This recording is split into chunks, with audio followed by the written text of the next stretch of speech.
Aux États-Unis, maintenant, Donald Trump demande toujours la publication de documents concernant le financier Jeffrey Epstein. Raymond Filion, ça fait suite à une publication d'un article choc du Wall Street Journal hier soir qui a mis le président hors de lui. Oui, cette histoire avec Jeffrey Epstein, Audrey, on peut dire qu'elle colle à la peau de Donald Trump qui, depuis plus d'une semaine maintenant, tente tant bien que mal de passer à autre chose, mais sans succès. Hier soir, effectivement, c'est le Wall Street Journal qui en a rajouté une grosse couche. On écrit dans le journal que les amis de Jeffrey Epstein lui ont envoyé en 2003 des lettres obscènes à l'occasion de son 50e anniversaire de naissance et que l'une d'elles provenait de Donald Trump. On dit que dans la lettre de Donald Trump, il y avait un dessin, celui du corps nu d'une femme.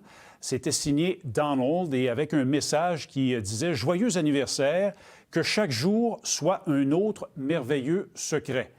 M. Trump est tout à fait furieux. Il a réagi sur les réseaux sociaux au cours des dernières heures. Plusieurs messages sur Truth Social. Il écrit entre autres que le Wall Street Journal a publié une fausse lettre. Il écrit « Ce ne sont pas mes mots, ce n'est pas ma façon de parler. En plus, écrit-il, je ne dessine pas. » Et il dit qu'il va poursuivre en justice le Wall Street Journal, mais aussi son propriétaire, Rupert Murdoch. Et effectivement, au cours des dernières heures, il a écrit, M.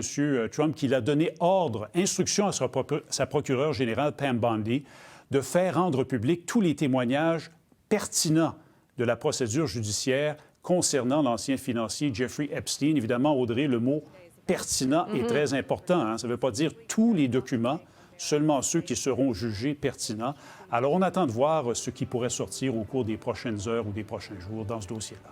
Autre dossier maintenant, Raymond, qui soulève des questions, le réseau CBS qui va mettre fin à la populaire émission de fin de soirée de Stephen Colbert.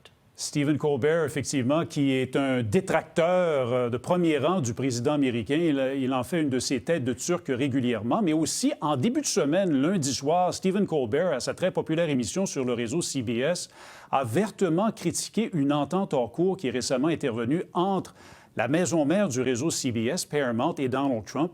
Paramount qui va verser 16 millions de dollars au président américain pour régler une poursuite du président des États-Unis.